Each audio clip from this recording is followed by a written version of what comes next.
आज की वीडियो में हम डिस्कस करेंगे what do you mean by risk and type of risk. सबसे पहले है रिस्क का मीनिंग।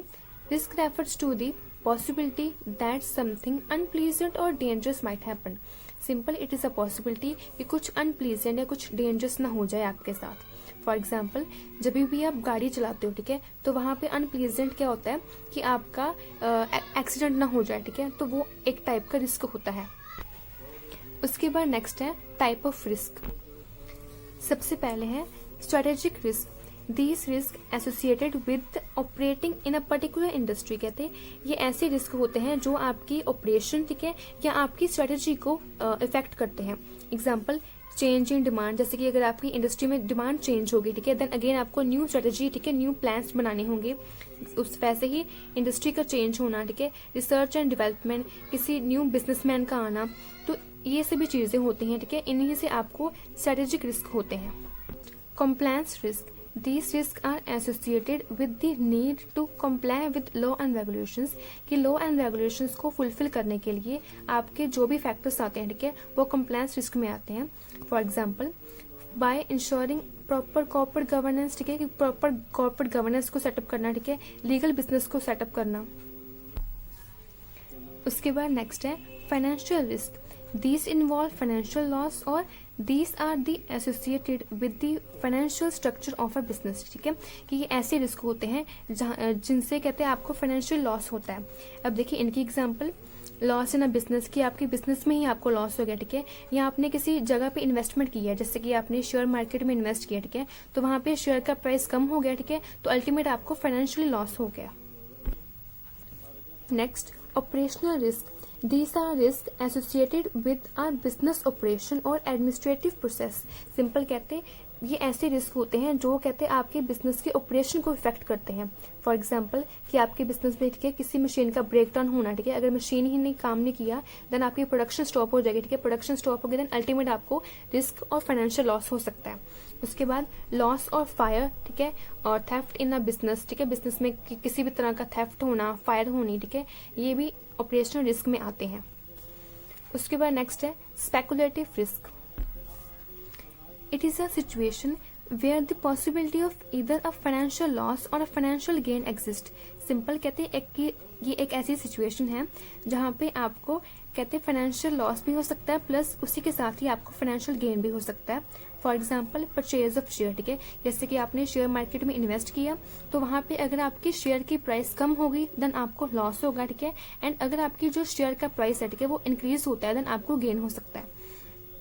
बट कहते हैं ये जो रिस्क होते हैं, कहते हैं ये नॉन इंश्योरेबल होते हैं, ठीक है, मीन्स कि आप इनकी इंश्योरेंस नहीं करवा सकते। उसके बाद these characteristics exist most in a financial investment. कहते हैं ये जो रिस्क होते हैं आपको कहाँ होते हैं, फाइनेंशियल इन्वेस्टमेंट में होते हैं, ठीक है, कि जहां भी आपने इन्वेस्ट किया, ठीक है, वहां आपको मे बी लॉस हो सकता है, मे बी प्रॉफिट हो सकता है। नेक्स्ट है pure risk. It is a risk in which there is only a possibility of loss or no loss, there is no possibility of gain. It is a risk in which loss is the only possible outcome, there is no beneficial result. Simply ऐसा risk है जहाँ पे आपको कहते हैं या तो loss होगा या तो लॉस नहीं होगा, ठीक है, इट मीन्स कि ये तो कंफर्म है कि आपको प्रॉफिट नहीं होना। अब ये जो प्योर रिस्क होते हैं, ठीक है, ये मोस्टली कहते हैं नेचुरल चीजों के साथ लिंक होते हैं।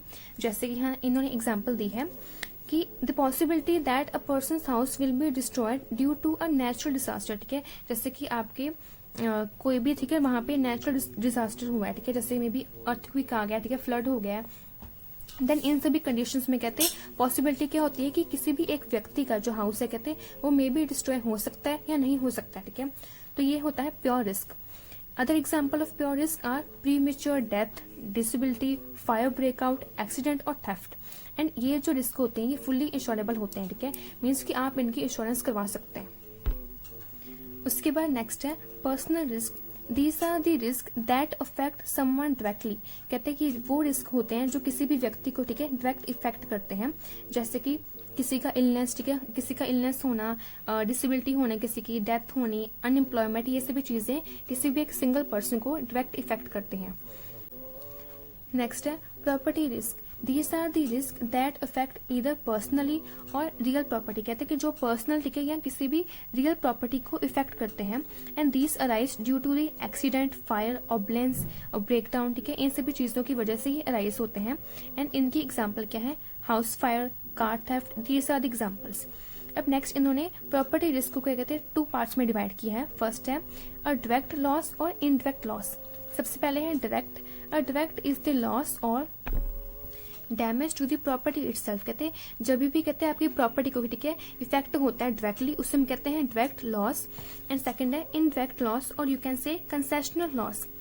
It is the loss created by the direct loss, कहते हैं जो लॉस ठीक है आपके डायरेक्ट लॉस से जनरेट होता है, ठीक है, उसको हम कहते हैं इनडायरेक्ट लॉस।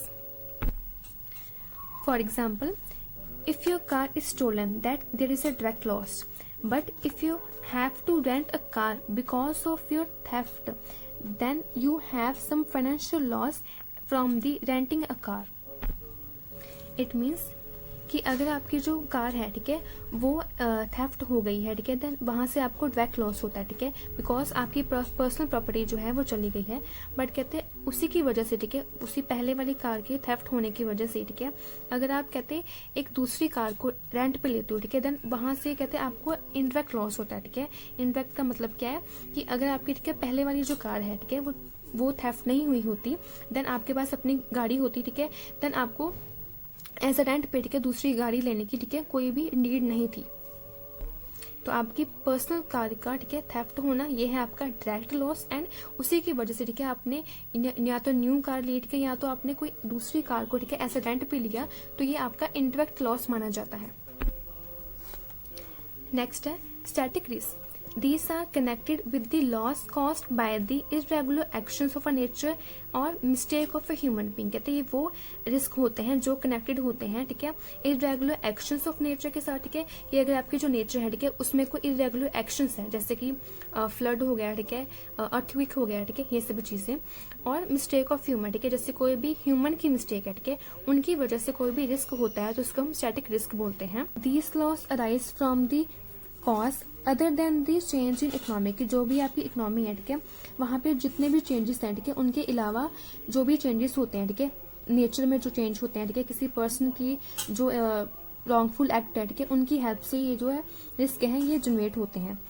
दिस रिस्क कहते हैं ये जो रिस्क होते हैं ये कहते हैं कोई भी तरह का बेनिफिट प्रोवाइड नहीं करते हैं सोसाइटी को ठीक है। जैसे कि अगर नेचर में कोई चेंज हुआ है ठीक है, जैसे अर्थक्वेक हो गया, फ्लड हो गया, तो अल्टीमेट कहते हैं जो नुकसान है वो सोसाइटी को ही होता है। एंड अगेन अगर किसी भी इंडिविजुअल ने ठीक है कोई भी मिस्टेक की है ठीक है, उसने कोई डिसऑनेस्टी की है ठीक है, देन अल्टीमेट अगेन नुकसान सोसाइटी को ही होता है। नेचर के साथ ठीक है लिंक होने की वजह से ये रिस्क क्या होते हैं, प्रिडिक्टेबल होते हैं ठीक है। जैसे कि हम कह सकते हैं कि हाँ भी मे बी चांस है कि 2 दिन बाद या 3 दिन बाद maybe there is a chance of earthquake ठीक है, कि अर्थक्वेक आ सकता है ठीक है, मे बी कुछ नेचर में चेंज हुए। सो इन रिस्क को हम प्रिडिक्ट कर सकते हैं एंड प्रिडिक्शन की वजह से ही कहते हैं इनकी जो इंश्योरेंस है वो हम इजीली करवा सकते हैं ठीक है। नेक्स्ट है डायनेमिक रिस्क, ये एकदम इसके ऑपोजिट है फर्स्ट वाले के। These risk are resulting from the change in economy, जो भी कहते हैं आपकी इकोनॉमिक में जितने भी चेंजेस हैं ठीक है उनकी वजह से ये रिस्क जनरेट होते हैं। For example change in price ठीक है, प्राइस में चेंज होना, कस्टमर की टेस्ट प्रेफरेंस, आपकी इनकम आउटपुट ठीक है, इन सभी में जो भी आपके इकोनॉमिक में जितने भी फैक्टर्स हैं ठीक है अगर उनमें कोई भी चेंज होता है देन आपको डायनेमिक रिस्क हो सकता है।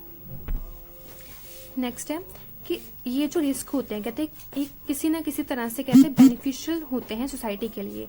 फॉर एग्जांपल जैसे कि आपका अगर प्राइस चेंज हो गया ठीक है, जैसे कि अगर गवर्नमेंट ने कुछ न्यू टेक्नोलॉजी चेंज की है ठीक है, देन उससे क्या होगा कि आपकी जो सोसाइटी है ठीक है वो कहीं ना कहीं डेवलप होती है ठीक है, उसमें कुछ ना कुछ न्यू चेंजेस होते हैं। तो अल्टीमेट ये डायरेक्टली और इनडायरेक्टली बेनिफिट होती है, बेनिफिशियल होती है सोसाइटी के लिए। उसके बाद नेक्स्ट है ये लेस प्रिडिक्टेबल होते हैं ठीक है, इकोनॉमी के साथ लिंक होने की वजह से ठीक है ये इनकी जो प्रिडिक्शन है वो काफी डिफिकल्ट होती है ठीक है। हम बिल्कुल भी प्रिडिक्ट नहीं कर सकते कि कल क्या प्राइस होगा ठीक है, जो कल का कस्टमर है ठीक है उसका कैसा टेस्ट होगा, तो ये सभी चीजें हम प्रिडिक्ट नहीं कर सकते। नेक्स्ट है fundamental risk. It is a risk that effect the entire economy और a large number of persons और group with in the economic. कहते हैं कि ये ऐसे रिस्क होते हैं जो अफेक्ट करते हैं इंटायर इकोनॉमी को, जितने भी आपकी इकोनॉमी है, ठीक है, उसमें जितने भी पर्सन्स हैं, जितने भी ग्रुप्स हैं, उन सभी को ये रिस्क इफेक्ट करते हैं। For example natural disaster, again कोई फ्लड हो गया, ठीक है, अर्थक्वेक हो गया, इन सभी चीज़ों से जो आपकी कंप्लीट इकोनॉमी है, ठीक है, कंप्लीट सोसाइटी जो है वो इफेक्ट होती है। उसके बाद नेक्स्ट है particular risk. It is a risk that effect only the individual. कहते कि सिंपल किसी इंडिविजुअल पर्सन को इफेक्ट करती है। For example car theft, bank robbery, ठीक है, किसी पर्सन की, ठीक है, इंडिविजुअल कार थेफ्ट हो गई है, ठीक है, बैंक रॉबरी होना, ये सभी चीज़ें इनकी एग्जाम्पल हैं।